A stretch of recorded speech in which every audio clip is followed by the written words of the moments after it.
Hello दगड़ियों, नमस्कार। कैसे हो आप लोग? मैं आपके सामने चंदन पहाड़ी और हमारे साथ हैं सूरज पांडे जी। तो नमस्कार हो नमस्कार। आज हमारा और टर्न है कहीं और जाने के लिए। हमारे दोस्त हैं आनंद कुमार सिंह बिष्ट, जो कि आनंद भावरी जी हैं, तो उनके वहाँ जा रहे हैं। आज उनसे कुछ सुनते हैं, दो बोल उनके मुँह के। वो बहुत लेखककार भी हैं, गायककार भी हैं, और हमारे एक नेता टाइप है, उंगली प्रधान भी हैं। उनसे कहते हैं उंगली प्रधान भी अंगलीला है। कर देना नु। उंगली ले कर देना, तो वहीं जानी, ठीक छो।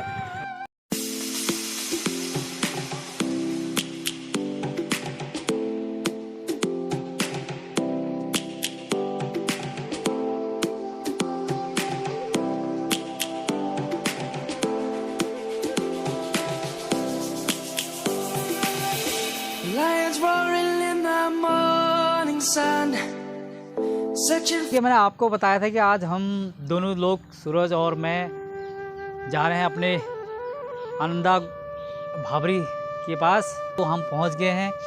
तो आज हम उनसे पूछते कि आखिर में आपने जो है भाबर में कितने साल गुजारे और कैसे कैसे कठिनाइयों का सामना आपको सामना करना पड़ा, और कैसे कैसे आपने जिस टाइम पे यहाँ भाबर में पूरी झाड़ियाँ होती थी, हाथी, बाघ, शेर, भालू का जो है इसमें वास होता था, और उस टाइम पे इनने कैसी कैसी दिनचर्या आपने गुजारी, कैसे दिन बिताए। तो आज उन्हीं से हम पूछना चाह रहे थे कि आखिर आनंदा भाबरी जो है कैसे कैसे अपने दिन बिताए। तो आज चलते हैं हम आनंदा के पास, फिर मिलते हैं। यहाँ तो लेबर लगा रखे, कहाँ के लेबर हैं? तो दोस्तों, अभी हम आ चुके हैं अपने आनंदा भावरी के वहाँ पहुँच चुके हैं।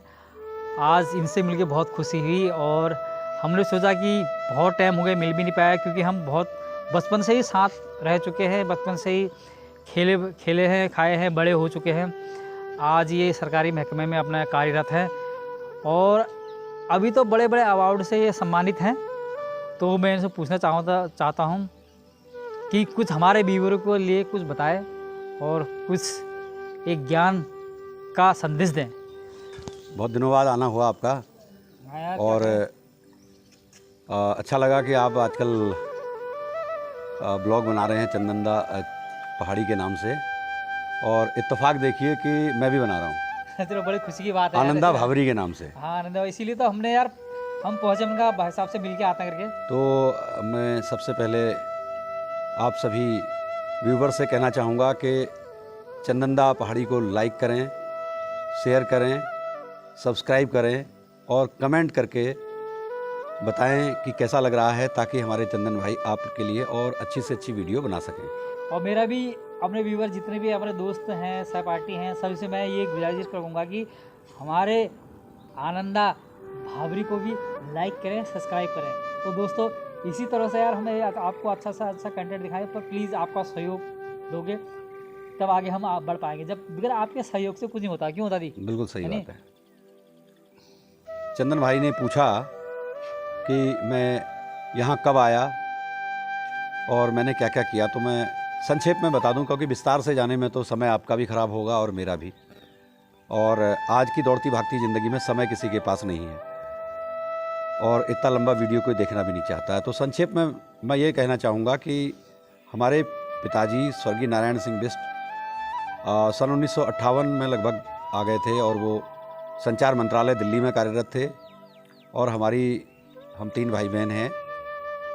तो हमारी जो जन्म स्थान है वो दिल्ली है, और उसके बाद हम बिंदु खत्ता में बसावट से पहले शक्ति फार्म उधम सिंह नगर में पड़ता है, पहले नैनीताल ज़िले में था, वहाँ पे बैठे, और वहाँ पे हम लोग जो पहाड़ से आए हुए भूमिहीन थे, और तमाम जो गरीब लोग थे, उनके पास ज़मीनें नहीं थी, रहने को घर नहीं थे, या उनकी प्राकृतिक आपदाओं में उनके सब कुछ बह गया था, ऐसे लोग आए और तिलियापुर आनंद नगर में बसावट करी, वहाँ के ज़मीनों पर कब्जा किया और गांव बसाया।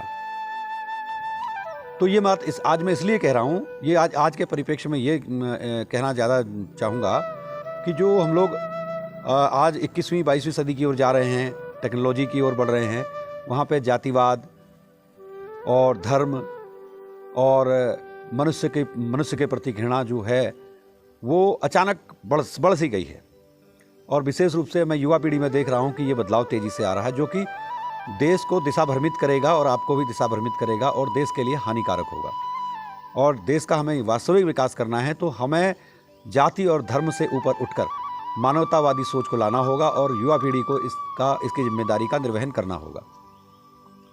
तो उसके बाद आज से 40 साल पहले हम लोग बिंदुखत्ता आ गए थे और बिंदुखत्ता में भी हमने भूमिहीन आंदोलन देखे। हम लोगों ने यहाँ बहुत सारा काम किया। मैं उस समय युवा था, 10वीं में पढ़ रहा था, किशोर ही था समय। धीरे धीरे मैं डॉक्टर चंद्र सिंह दानू, जो इंदिरा नगर बिंदुखत्ता में रहते हैं और दानू मॉन्टेसरी स्कूल के संस्थापक भी हैं, प्रबंधक भी हैं, उनके संपर्क में आया और उनके सानिध्य में मुझे समाज सेवा करने का अवसर भी मिला और रास्ता भी उन्होंने बताया। जनपदीय युवा पुरस्कार के लिए चुना गया और उसके तुरंत अगले साल मुझे विवेकानंद यूथ अवार्ड से सम्मानित किया गया और उसके बाद मुझे राज्य स्तरीय पुरस्कार के लिए चुना गया। हमारे चंदन पहाड़ी जी का ये ब्लॉग देखें और इस बात को मेरी जो मैं बात कह रहा हूँ इस बात को समझें कि हमारी युवा पीढ़ी को नशे की लत से बहुत दूर जाना है। आज बिंदुखत्ता का माहौल ऐसा हो गया कि 13 साल का बच्चा और 45 साल का अधेड़ स्मैक पी रहा है। गांजा, चरस तो शराब तो आम बात हो गई है। तो पूरा का पूरा एक युवा जो हमारा है वो दिग्भ्रमित होता जा रहा है और नशे की चपेट में तेजी के साथ आ रहा है, जो हमारे पहाड़ के लोगों के लिए विशेष रूप से घातक है, क्योंकि हम देवभूमि के पुत्र हैं, देवभूमि के लोग हैं।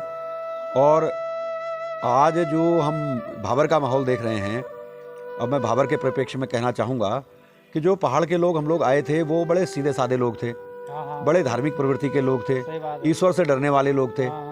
लेकिन भाबर आने के बाद जो भाबर में जो नए बच्चे पैदा हो गए और जो नई पीढ़ियां अब आ गई हैं, वो ना तो पूरी तरह पहाड़ी हैं ना पूरी तरह प्लेन्स के हैं।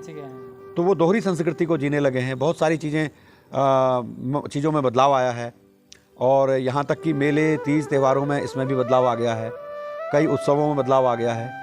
यही है कि मतलब भाबर की भभरेल में लगभग जो पुराना पहाड़ी था वो खो गया। मैं तो आप जो है अच्छे क्या कहते हैं लेखककार भी हैं, तो मैं कुछ सुनना चाहूँगा आपके मुख से, कुछ सुनाए 2 शब्द हिंदी में पहाड़ी में ना, जैसे सुन सा यार। पहाड़ी में तो एक पोरूला सुना में ले उषा का दोहरा दियो पे।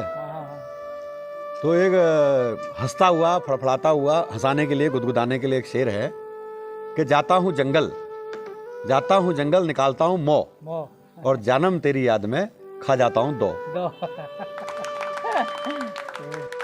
तो दाजू यार दिखाइए, आपने अभी हमारे आनंदा भावरी जी के जो भी अपने बताया आपने सुना, तो दाजू यार इसी तरह से कुछ ना कुछ कंटेंट हम दिखाते रहेंगे, सुनाते रहेंगे आप लोगों को। और प्लीज़ यार आपसे एक तरह रिक्वेस्ट है यार दाजू यार, थोड़ा बहुत सब्सक्राइब और लाइक तो कर दो। हमारे दाजू का भी चैनल है आनंदा भावरी को, तो सब जानते ही होंगे, लगभग सभी लोग जानते ही हैं। और इनके चैनल को भी लाइक और सब्सक्राइब करें। तो आपसे बहुत बहुत विनती है और फिर मिलते हैं आपको अगले ब्लॉग में। तो नमस्कार, जय देवभूमि, जय उत्तराखंड।